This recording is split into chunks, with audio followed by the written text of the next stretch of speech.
नमस्कार, आप देख रहे हैं आर्यावर्त टाइम्स। मैं हूं निहारिका सिंह। बिहार की सियासत में एक बार फिर हलचल तेज हो गई है। राज्यसभा की 5 सीटों के चुनाव को लेकर महागठबंधन की ही नहीं बल्कि एनडीए के भीतर भी सीट बंटवारे का पेंच फंसा हुआ है।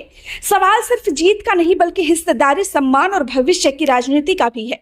बिहार विधानसभा में एनडीए के पास कुल 202 विधायक हैं। राज्यसभा की 5 सीटों में से 4 सीटें एनडीए आराम से जीत सकता है, जबकि 5वीं सीट भी संभव है अगर रणनीति मजबूत हो। लेकिन असली पेच यहां से शुरू होता है। एनडीए की 2 पार्टियां, भारतीय जनता पार्टी और जनता दल यूनाइटेड, दोनों 2-2 सीटों पर दावा ठोक रही है। बीजेपी के पास 89 विधायक है, इसलिए उसका दावा मजबूत माना जा रहा है। वहीं जेडीयू भी अपनी राजनीतिक हैसियत और मुख्यमंत्री नीतीश कुमार की भूमिका के आधार पर 2 सीटें चाहती है। जेडीयू के भीतर चर्चा है कि क्या मौजूदा सांसदों हरिवंश नारायण सिंह और रामनाथ ठाकुर को दोबारा भेजा जाएगा या नहीं, या नए चेहरे को मौका दिया जाए। पार्टी में 2 टर्म की सीमा पर भी बातचीत चल रही है। अगर यह सीमा लागू होती है तो समीकरण बदल सकते हैं, यानी 4 सीटों का बंटवारा लगभग तय माना जा रहा है। 2 बीजेपी, 2 जेडीयू। लेकिन असली कहानी 5वीं सीट से शुरू होती है। बची हुई एक सीट पर एनडीए के छोटे सहयोगी दलों की नजर है। उनका तर्क है कि अगर गठबंधन को मजबूत रखना है तो उन्हें भी सम्मानजनक हिस्सेदारी मिलनी चाहिए। सबसे पहले नाम आता है उपेंद्र कुशवाहा का। उनकी पार्टी राष्ट्रीय लोक मोर्चा की ओर से यह दावा किया जा रहा है कि विधानसभा चुनाव से पहले उन्हें राज्यसभा भेजने का भरोसा दिया गया था। अब वे उस कथित वादे की याद दिला रहे हैं। उनका संदेश साफ है और उपेक्षा अब बर्दाश्त नहीं होगी। दूसरी ओर है चिराग पासवान। उनकी पार्टी लोक जनशक्ति पार्टी ने 2005 के विधानसभा चुनाव में बेहतर प्रदर्शन किया था। इसी आधार पर वे भी एक सीट की दावेदार है।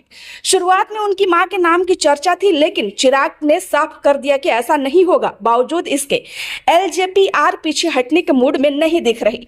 तीसरे बड़े दावेदार जीतनराम मांझी। हिंदुस्तानी आवाम मोर्चा के प्रमुख मांझी ने भी खुलकर एक सीट की मांग रखी है। उनका कहना है कि छोटे दलों को नजरअंदाज करना गठबंधन के लिए नुकसानदेह हो सकता है। इन सब के बीच एक और नाम तेजी से चर्चा में है, भोजपुरी अभिनेता पवन सिंह। 2025 के विधानसभा चुनाव में उन्होंने बीजेपी के लिए जोरदार प्रचार किया था। उनकी सभाओं में भारी भीड़ देखी गई थी। तभी से अटकलें थी कि पार्टी उन्हें किसी बड़े मंच पर ला सकती है।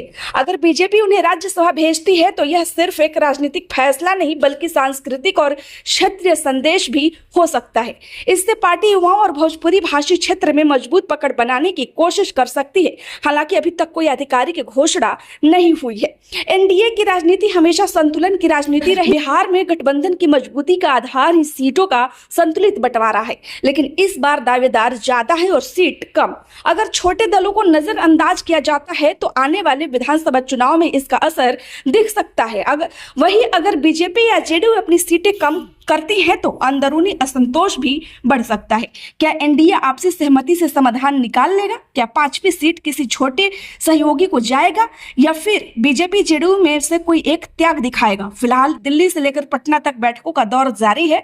आधिकारिक घोषणा तक सस्पेंस बरकरार रहेगा। बिहार की सियासत में राज्यसभा की यह जंग सिर्फ संसद की एक सीट की नहीं बल्कि 2025 के बाद के राजनीति संतुलन की भी लड़ाई है। नजर अब एनडीए के अंतिम फैसले पर टिकी है। जुड़े रहिए, आप हमारे साथ देखते रहिए आर्यावर्त टाइम्स। खबर अच्छी लगी हो तो लाइक करें, चैनल को सब्सक्राइब करना ना भूलें। धन्यवाद।